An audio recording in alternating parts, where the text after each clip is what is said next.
నోర్వేకి స్వాగతం.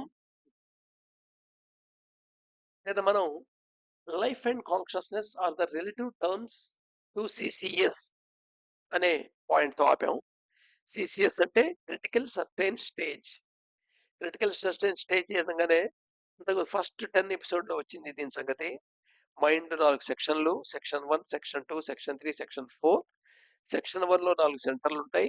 I centre, ఈ centre, yes centre, ఎం centre. Section 2 లో 2 భాగాలు ఉంటాయి. Section 2A, section 2B. Section 2A అనేది ఇన్వాలంటరీ యాక్షన్స్ అన్ని, అంటే గుండె కొట్టుకోవటం, రక్తం ప్రసరణ అవటం, కిడ్నీస్ పనిచేయటం, డైజెస్ట్ అవటం, ఇలాంటి అన్ని అది రెగ్యులేట్ చేస్తుంటుంది. సెక్షన్ 2B అనేది యాక్చువల్ గా ఇన్సైట్స్ ఇచ్చే సెంటరు. ఇక్కడ కాన్సన్ట్రేషన్ అనేది ఛాన్స్ ఉంటుంది. అసలు మెడిటేషన్ కి ప్రారంభమైన స్థితి ఉంటుంది ఇక్కడ. ఒక ఆలోచనతో, ఒక యాక్షన్ తో ఎక్కువసేపు ఉండగలగటం, దాని మీదే ఫోకస్ తో అవేర్ లో అనేది ఈ సెక్షన్ పని. అది సెక్షన్ 1 పని డ్రిఫ్టింగ్ అవుతూ ఉండడం అనేది దాని పని. సో ఈ సెక్షన్ 1 దగ్గర నుండి మనం మానసిక స్థితిని సెక్షన్ 2Bకి ట్రాన్స్ఫార్మ్ అవటం అనే దాన్ని ఏమంటారంటే, ఈ మధ్యలో ఒక గల్ఫ్ ఉంటుంది అనుకుందాం, నో మ్యాన్స్ ల్యాండ్ అంటుందని చెప్పాం. ఈ నో మ్యాన్స్ ల్యాండ్ లో ఎదురు ఇదాలి ఓ రకంగా చెప్పాలంటే. ఈ నో మ్యాన్స్ ల్యాండ్ దాటితే నీకు వచ్చే స్థితి ఏమిటయ్యా అంటే మానసిక స్థితి, దాన్ని క్రిటికల్ సర్టైన్ స్టేజ్ అంటాం. క్రిటికల్ సర్టైన్ స్టేజ్ కి బిఫోర్ నువ్వు కాన్స్టెంట్ ఎండోవియర్ లో ఎఫర్ట్ గా నువ్వు వర్క్ చేయాలి.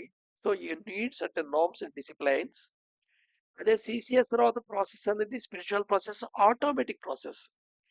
Then the real guru will appear before you. It is never possible by reading or intellectual gymnastics or dry philosophies or mundane theologies, misleading yoga practices to understand life and consciousness or vital values. So ఈ life ఎనర్జీని, life ప్రాసెస్ని అర్థం చేసుకోవడం కానీ, అసలు consciousness చైతన్యం అనే దాన్ని అర్థం చేసుకోవడం కానీ, వైటల్ వాల్యూస్ గురించి, విటల్ ప్రిన్సిపల్, వైటల్ ఫ్యాక్టర్స్ ఈ కాన్షియస్నెస్ కి సోర్స్ కింద ఉంటుందని, అలాగే బ్రీదింగ్ కి డ్రైవింగ్ ఫోర్స్ కింద పనిచేస్తుందని, లైఫ్ ఎనర్జీకి అదే ఆరిజిన్ అని, వైటల్ వాటి గురించి తెలుసుకునే అవకాశం లేదు. ఇంటెలెక్చువల్ జిమ్నాస్టిక్స్ లో నీకు చాలా నాలెడ్జ్ తీసుకుంటావు, ఆ నాలెడ్జ్ తో ఏదో ఎక్స్ప్లెయిన్ చేయడానికి ట్రై చేస్తుంటావు. But consciousness it self is beyond thoughts తో చెప్పేది కాదు. అలాగే dry philosophy is a conclusion made by a very wise person, wisdom develop అయిన ఒక పర్సన్ చెప్పేది. కానీ ఆ ఫిలాసఫీని వాడి వర్డ్స్ లో మనం విన్నా, లేదా వాడు రాసిన గ్రంథం చదివినా, నీకు ఏర్పడేది మటుకు ఇంటలెక్చువల్ జిమ్నాస్టిక్స్ నాలెడ్జ్. ఎందుకంటే నీకు అది పర్సెప్చువల్ రియాలిటీ కాదు, కాంటెక్స్చువల్ రియాలిటీ నీకు. అలాగే ఆ ఫిలాసఫీ కొన్ని నార్మ్స్ కింద, కొన్ని సూత్రాలు, కొన్ని డూస్ అండ్ డోంట్స్ కింద ఒక ఫ్రేమ్వర్క్ ఫామ్ చేస్తే దాన్ని థియాలజీ అంటాం. ఈ ముండెన్ థియాలజీస్ చాలా ఉన్నాయి ప్రపంచంలో. వాటిని ఫాలో అవుతున్నంత మాత్రాన ఏదో ఎక్కడికో చేరుతున్నాం అని ఫీలింగ్, కానీ చేరుతున్నట్టు ఏం లేదు, అది ఇవన్నీ ఇన్యాక్షన్స్. అదే misleading yoga practices. Almost all yogic sciences అనేవి రకరకాల మోడిఫికేషన్ చెందడం జరిగాయి. ఇండివిజువల్ పర్సెప్షన్ ఇంపార్టెంట్, నీ సెల్ఫ్ అబ్జర్వేషన్ ఇంపార్టెంట్, నీ సెల్ఫ్ ఎక్స్పీరియన్స్ రియాలిటీ నీకు ఇంపార్టెంట్. బట్ ఇంకోళ్ళ రియాలిటీని నువ్వు ఆపాదించుకోవడం జరుగుతోంది. తో యోగా మిస్లీడింగ్ ప్రాక్టీసెస్ కూడా ఫామ్ అవుతున్నాయి.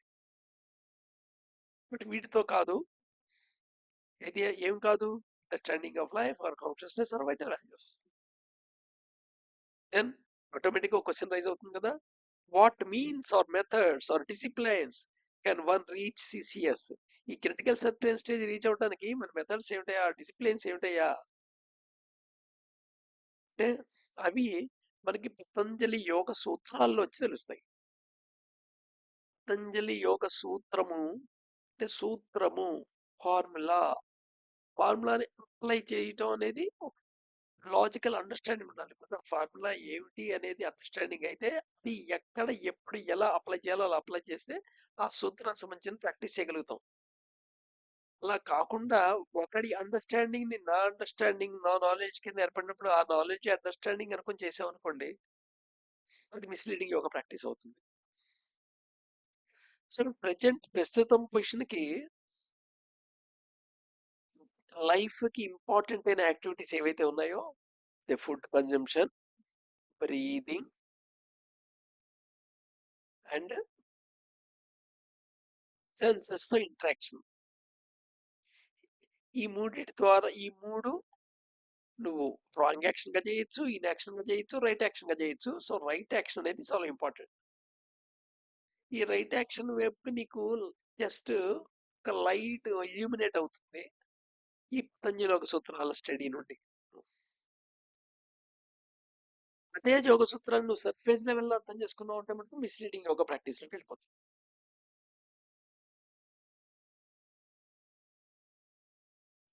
We on our path will endeavor to guide, but you should honestly examine and judge himself, and then unfailingly and painstakingly follow day to day methods and discipline outlined. So ఇక్కడ నుండి మనం ఒక రకంగా చెప్పాలంటే పతంజలి యోగ సూత్రాల యొక్క extract గురించి మాట్లాడుకుంటాం. ఏవేవి యాక్టివిటీస్ లో ఏమిటేమిటి సూత్రాలు, వాటి ఎలాగా అనేది. అయితే స్పిరిచువల్ సైన్స్ గా కొంచెం మ్యాథమెటికల్ గా అర్థం చేసుకోవడం ట్రై చేస్తుంటాం. ఈ గైడ్ చేయడానికి మేము ఎండోవర్ అయి ఉన్నాం నిరంతరంగా. ఉన్న ప్రతిదీ, చదివిన ప్రతిదీ వెంటనే బిలీఫ్ డైరెక్షన్ లోకి వెళ్లకుండా ఒక హంచ్ క్రియేట్ అయ్యేట్టుగా, ఫస్ట్ ఎపిసోడ్ లో చెప్పాను హంచ్ క్రియేట్ అవ్వాలని. హంచ్ ఎప్పుడు క్రియేట్ అవుతుంది? అండర్స్టాండింగ్ అయినప్పుడు హంచ్ ఆటోమేటిక్ క్రియేట్ అవుతుంది. హంచి అండర్స్టాండింగ్ ఒకేసారి జరుగుతుంటాయి.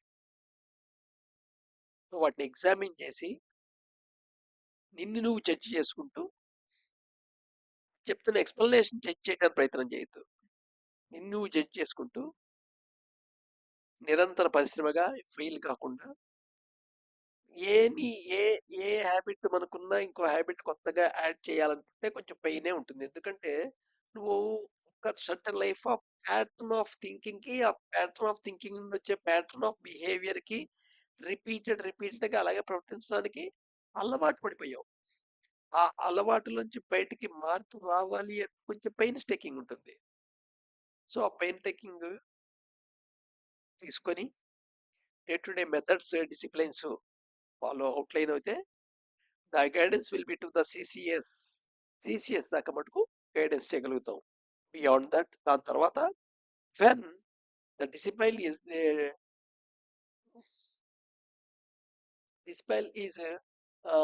Disciple is ready. ఎప్పుడైతే డిసైపుల్ రెడీ అవుతాడో the master will appear. The true guru is your self. నీ సెల్ఫ్ అయితే ఉందో అదే గైడ్ చేయటం మొదలెడుతుంది. It will manifest as a master two. ఎందుకంటే నీలో ఏదైతే సెల్ఫ్ అనేది అయితే ఉందో అల్టిమేట్, ఎదురుకుండా ఉన్న మాస్టర్ ఉన్న self, both are not so different. అందుకని it appears as a master for you and it guides. And automatic process ఉంటుంది.